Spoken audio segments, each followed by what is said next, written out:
Hello বন্ধুরা, রূপকথা চ্যানেলে তোমাদের সকলকে স্বাগত জানাই। বন্ধুরা, খেলার মাঠ থেকে ছবি নায়িকা খুঁজে পাওয়া কি সম্ভব? এইটাও কি শোনা সম্ভব যে খেলার মাঠ থেকে ছবির নায়িকা খুঁজে পেয়েছে?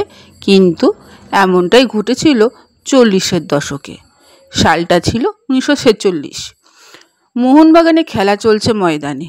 ফুটবল পাগল প্রেমিকরা পরিপূর্ণ ছিল মাঠ। তার মধ্যে থেকে এক উজ্জ্বল নক্ষত্র খুঁজে পেয়েছিলেন শিশির মল্লিক, খগেন্দ্রলাল চট্টোপাধ্যায়, যারা চিত্রজগতের বিখ্যাত লোক ছিলেন। সেই সব দর্শকের মধ্যে হঠাৎ চোখে পড়ল হলুদ রঙের শাড়ি পরিহিতা এক চঞ্চলা নারীর দিকে।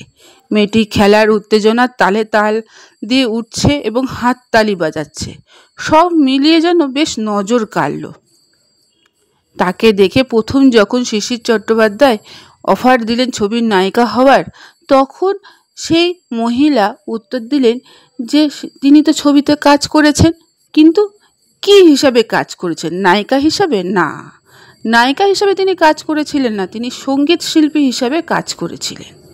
বন্ধুরা, এই বহুমুখী অভিনেত্রীর নাম হলো মৃদুলা গুপ্ত, অর্থাৎ যাকে আমরা অনুভা গুপ্ত নামে জানি।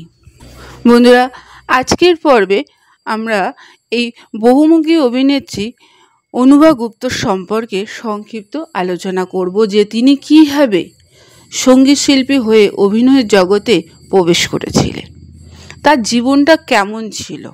বন্ধুরা, তাই সব সময়ের মতন আমার পাশে থেকো এবং পাশে থেকে ভিডিওটি সম্পূর্ণ দেখো, স্কিপ করো না, এবং পাশের বেল আইকনটিকে অবশ্যই প্রেস করে রেখো। বন্ধুরা, অনুভা গুপ্ত কলকাতার বাসিন্দা হলেও অনুভা গুপ্তার জন্ম হয়েছিল দিনাজপুরে, তার মামার বাড়িতে 1930 সালে। প্যারিচরণ গার্লস স্কুল এবং বাণীপীঠ বিদ্যালয় ছাড়া শান্তিনিকেতনেও তিনি কিছুদিন পড়াশোনা করেছিলেন। মূল উৎসাহ ছিল নাচ গান শেখা, ব্যায়াম চর্চা ইত্যাদি। ভবানীচরণ দাসের কাছ থেকে তিনি সঙ্গীত শিখেছেন। নৃত্য শিক্ষা হয়েছে বঙ্গীয় কলালয়ের থেকে। আবার গুরুদাস মল্লিকের দলে ড্রামও বাজিয়েছেন তিনি ছোট বয়সে। 15 কি 16 বছর বয়সে পাড়ার অ্যামেচার ক্লাবে থিয়েটারে অভিনয়ও করেছেন বেশ কিছুদিন। কিন্তু পরবর্তী সময়ে সঙ্গীত পরিচালক রবীন চট্টোপাধ্যায় তাকে চলচ্চিত্রের সাথে পরিচয় করিয়ে দেন এবং অনুভা গুপ্ত বাংলা চলচ্চিত্রে প্লেব্যাক গায়িকা হিসাবে যোগদান করেন। অভিনেত্রী হিসাবে তার প্রথম চলচ্চিত্র ছিল সমর্পণ, যা 1949 সালে মুক্তি পায়। তিনি রূপলী পর্দার সমান্তরাল দাপটের সঙ্গে থিয়েটারও অভিনয় করেছিলেন। কবি রত্নদ্বীপ, চাপাডাঙ্গার বউ, হাসুলিবাগের উপকথা চলচ্চিত্রে তার অভিনয় তাকে একজন প্রতিষ্ঠিত চলচ্চিত্র অভিনেত্রী বানিয়ে দেয় এবং তিনি 5 বছরের মধ্যে শীর্ষ বাঙালি অভিনেত্রীদের মধ্যে একজনের জায়গা করে নেন। অভিযান, কাঞ্চনজঙ্ঘা চলচ্চিত্রে সত্যজিৎ রায়ের সাথেও কাজ করেছিলেন। মৃদুলা গুপ্ত বা অনুভা গুপ্ত প্রথমে ফুটবলার অনিল দেকে বিবাহ করেন, কিন্তু তার বৈবাহিক জীবন সেরকম ছিল না এবং তাদের মধ্যে বিচ্ছেদও ঘটে। পরবর্তী সময়ে অভিনেতা রবি ঘোষ তাকে বিয়ের প্রস্তাব দেয় এবং তারা দুজনে বৈবাহিক বন্ধনে আবদ্ধ হন। বন্ধুরা, ব্যক্তিগতভাবে মনে করা হয় যে অনুভা গুপ্তর অভিনয়ের প্রধান সম্পদ ছিল তার চোখ দুটো। অভিনয়ের ক্ষেত্রে চোখের ভূমিকা যে কত বড় তা আমরা সকলেই জানি। অনুভার ক্ষেত্রে তা অন্যতম সেরা দৃষ্টান্ত। শুধুমাত্র তাকানোই ধরন তফাৎ ঘটিয়ে দেয় অভিনীত চরিত্রটিকে, দর্শকের মনে গেঁথে দেয় তার চরিত্রটাকে। নায়িকা হিসাবে বাংলা সিনেমায় যে কতজন শিল্পী নিজেদের শক্তিশালী অভিনেত্রী হিসাবে প্রতিষ্ঠিত করেছেন, তার মধ্যে অনুভা গুপ্ত একজন। প্রসঙ্গত, 2টি হিন্দি ছবিতে অভিনয় করেছিলেন তিনি। 1952 সালে রত্নদ্বীপ, স্বামী বিবেকানন্দ। ব্যক্তিগতভাবে অনিলদের সঙ্গে বিবাহ বিচ্ছেদের পর অনুভা গুপ্ত দ্বিতীয়বার বিয়ে করেছিলেন যশস্বী অভিনেতা রবি ঘোষকে, কিন্তু তাও সেটি বেশি দিন স্থায়ী হয়নি, কারণ 1972 সালে জানুয়ারি মাসে মাত্র 42 বছর বয়সে তিনি প্রয়াত হন। অভিনয় জগতে এই যেন এক বড় ক্ষতি, তা বলাই বাহুল্য। শুধু গান, নাচ বা অভিনয় নয়, সামগ্রিকভাবে অনুভা গুপ্ত যে কতখানি ব্যতিক্রমী চিন্তাধারায় ছিলেন তা বোঝা যায় সাহিত্য, চিত্রজগতের নামে তার একটি ছোট্ট লেখা পড়লে। তিনি সেখানে বলেছেন, ছবির জগতের শিল্পীদের নিয়ে পত্রপত্রিকায় যে বাড়াবাড়ি তা অত্যন্ত দুর্ভাগ্যজনক। শিল্প, সাহিত্য, সংস্কৃতি অন্য এক বিরাট ক্ষেত্র রয়েছে বাংলায়।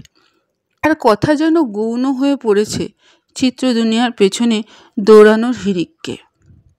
এক জায়গায় তিনি লিখেছিলেন, পত্রিকার প্রশ্ন, কে আপনার প্রিয় কারোর প্রশ্ন, কি খেতে ভালোবাসেন, সদ্য সম্পাদক আপনাদের দোহাই আপনারা এইরকম প্রশ্ন করুন। যা মায়ের পেটে আর্টিস্টরা চোয়া চোয়া করে কেঁদেছিলেন না টোয়া টোয়া করে কেঁদেছিলেন। দেশটাকে আপনারা কোথায় এনে দাঁড় করিয়েছেন ভাবতে পারেন? বাংলা সাহিত্য কাব্য ম্লান মুখে তাকিয়ে আছে বর্তমান দিকে। যেমন করে অভিনেতা অভিনেত্রীদের কাছে লেখার জন্য চেষ্টা করেন, তার সিকিকণা কি চেষ্টা করে সাহিত্যের জন্য, কাব্যের জন্য। যে লেখনী যুগ রচনা করেছে সেই লেখনী ভবিষ্যৎ বলিষ্ঠ সমাজের ইঙ্গিত দিয়ে দেয়। এই কথাবার্তা দেখলেই বোঝা যায় যে তিনি কত বড় মাপের মানুষ, তার মানসিকতাটা কতটা। তো এই মানসিকতার মানুষ কতজনে হয়, তাই এই উজ্জ্বল নক্ষত্র হঠাৎই নিভে গেল এবং বাংলা চলচ্চিত্র জগতে যেন এক দুর্ভাগ্য নেমে আসলো। বন্ধুরা, অনুভা গুপ্তর অভিনীত কয়েকটি চলচ্চিত্র তোমাদের নাম বলবো, যেগুলোর মাধ্যমে তার অভিনয় এবং কণ্ঠ দুটোকেই সবার সামনে প্রকাশ করেছিলেন।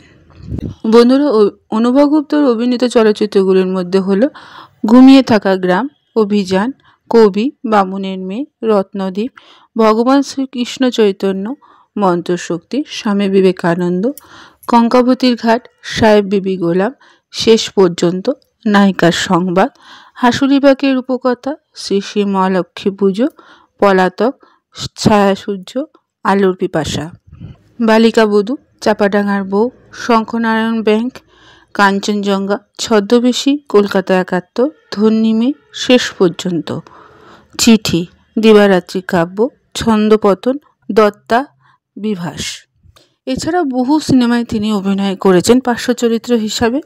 তার অভিনয় দক্ষতার মাধ্যমেই তার নাম সমস্ত দর্শকের মনে গেঁথে আছে আজও। তাই বন্ধুরা, আজকের পর্বটি কেমন লাগলো অবশ্যই কমেন্টে জানাবে, আর কার কার প্রিয় অনুভা গুপ্ত সেও কমেন্টে তোমরা জানিও। বন্ধুরা, আজকের পর্বটি এখানেই শেষ করলাম।